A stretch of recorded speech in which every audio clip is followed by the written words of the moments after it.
ya ayyuhalladzina amanu kutiba alaikumusiyam, yang artinya bahwa panggilan ibadah puasa ini adalah panggilan yang bermakna keimanan.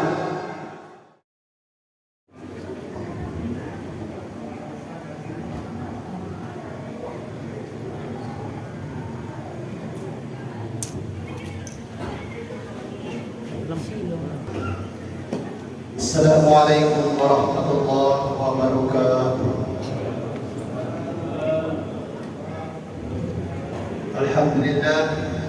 Alhamdulillahi rabbil alamin, wa bihi nasta'in ala umuri dunya waddin.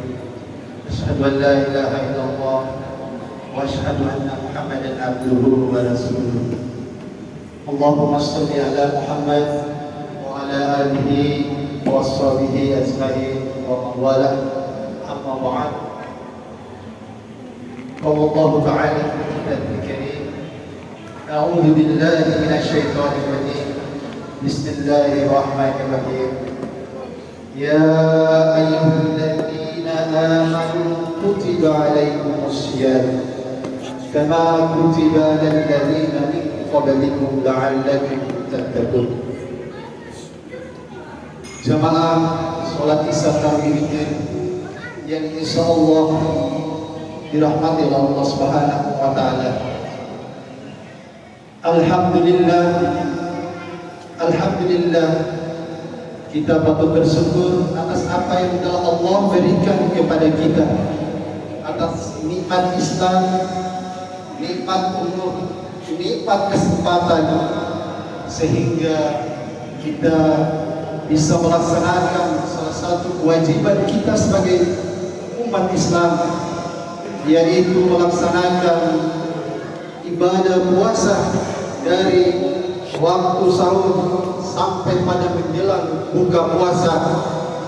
Dan pada malam ini kita telah menunaikan kewajiban kita, yaitu melaksanakan sholat Isya secara berjamaah.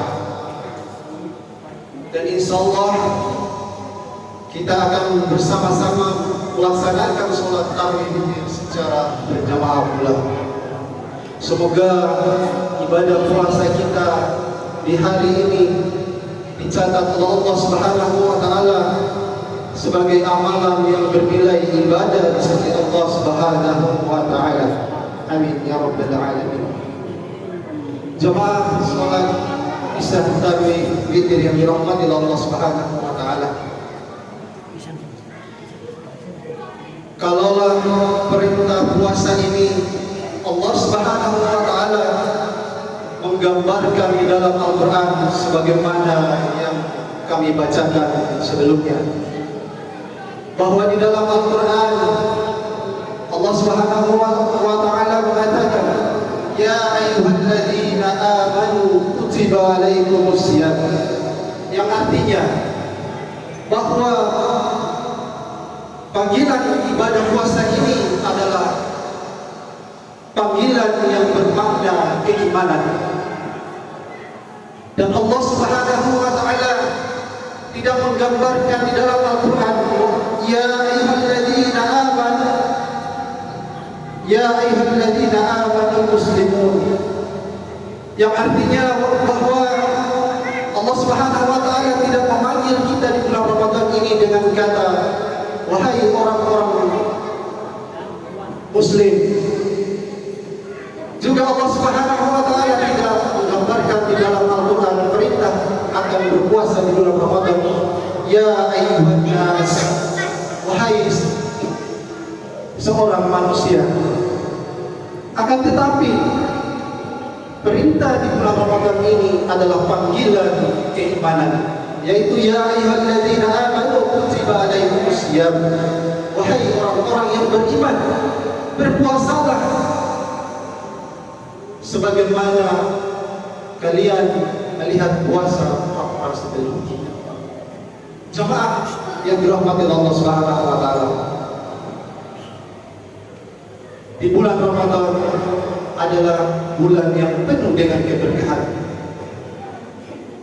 Bulan Ramadan adalah bukan hanya keberkahan yang kita raih, tetapi bulan Ramadan adalah bulan sebagaimana para ustaz-ustaz kita, para ulama-ulama kita mengatakan bahwa bulan Ramadan ini adalah bulan madrasah atau bulan pendidikan.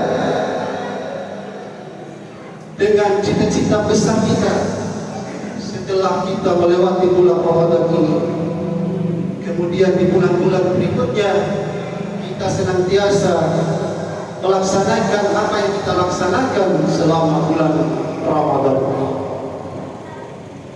Jamaah yang dirahmati Allah Subhanahu wa taala, pada kesempatan ini kami ingin menyampaikan beberapa amalan, bahkan beberapa perintah dan larangan yang harus kita ketahui selama di bulan Ramadan. Bulan Ramadan bukan hanya perintah wajib akan perintah sahur, bukan hanya perintah wajib untuk berbuka puasa, tetapi di bulan Ramadan ini kita wajib senantiasa menggali, belajar agar supaya ibadah puasa kita ini tetap terjaga oleh Allah Subhanahu wa taala. Apa itu jemaah yang dirahmati Allah Subhanahu wa taala? Bahwa di dalam bulan Ramadan ini, di dalam berpuasa di bulan Ramadan ini ada dua perkara. Yang pertama, hal-hal yang membatalkan puasa.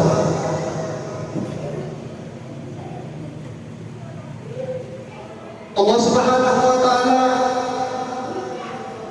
telah menggambarkan dan mengeluarkan hukum yang kita yakini, di mana suami istri di siang hari telah dihalalkan oleh Allah Subhanahu wa taala untuk melakukan hubungan suami istri. Akan tetapi Allah Subhanahu wa taala memerintahkan kepada kita semua bahwa di bulan puasa di siang hari kita diharapkan untuk melakukan hubungan suami istri di waktu siang hari. Kemudian yang kedua, hal-hal yang membatalkan ibadah puasa kita adalah kita sengaja melakukan kemaksiatan, kita sengaja melakukan dusta, kita sengaja melakukan fitnah, ghibah. Hal-hal ini akan membatalkan ibadah puasa kita. Kemudian yang mengurangi pahala ibadah puasa kita adalah ketika di waktu sahur kita menahan lapar dan dahaga, akan tetapi di dalam aktivitas sehari-hari kita melakukan hal-hal, katakanlah bahwa kita niatnya tidak sengaja. Mungkin ini yang sering dilalui oleh ibu-ibu rumah tangga ketika mengurus menu buka puasa dengan sengaja melakukan mencicipi makanan, akan tetapi tidak menelannya. Ini adalah perkara yang membuat ibadah puasa kita makruh. Akan tetapi dan juga ibadah pahala puasa kita berkurang. Dan hal-hal yang lain, ketika kita melakukan perjalanan yang panjang, tiba-tiba kita muntah di perjalanan, atau tiba-tiba kita jatuh sakit, maka hal-hal ini akan membuat ibadah kita, para ulama kita ada yang mengatakan akan membatalkan ibadah puasa kita, dan ada juga para ulama kita akan mengatakan bahwa ibadah puasa kita akan makruh dan pahala ibadah puasa kita akan berkurang. Jemaah yang dirahmati Allah Subhanahu wa taala,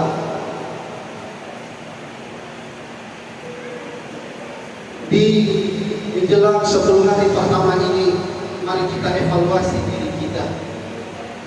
Mari kita evaluasi diri kita, sudah sejauh mana komitmen kita untuk mengisi di 10 hari di awal bulan Ramadan ini. Maka untuk itu kita saling mengingatkan, saling mengajak, saling menasehati antara satu sama lain. Insya Allah apa yang kita lakukan itu akan dicatat oleh Allah Subhanahu Wa Taala sebagai amalan yang bernilai ibadah di sisi Allah Subhanahu Wa Taala. Jemaah salat Isya kami yang dirahmati Allah Subhanahu Wa Taala, demikianlah untuk tabih yang dapat kami sampaikan. Jika ada hal-hal yang kurang berkenan, yang salah, itu datangnya dari diri kami pribadi. Jika ada hal-hal yang benar, itu datangnya dari Allah Subhanahu Wa Taala. Billahi taufiq wal hidayah. Semua wassalamualaikum warahmatullahi wabarakatuh. Waalaikumsalam warahmatullahi wabarakatuh. Saudara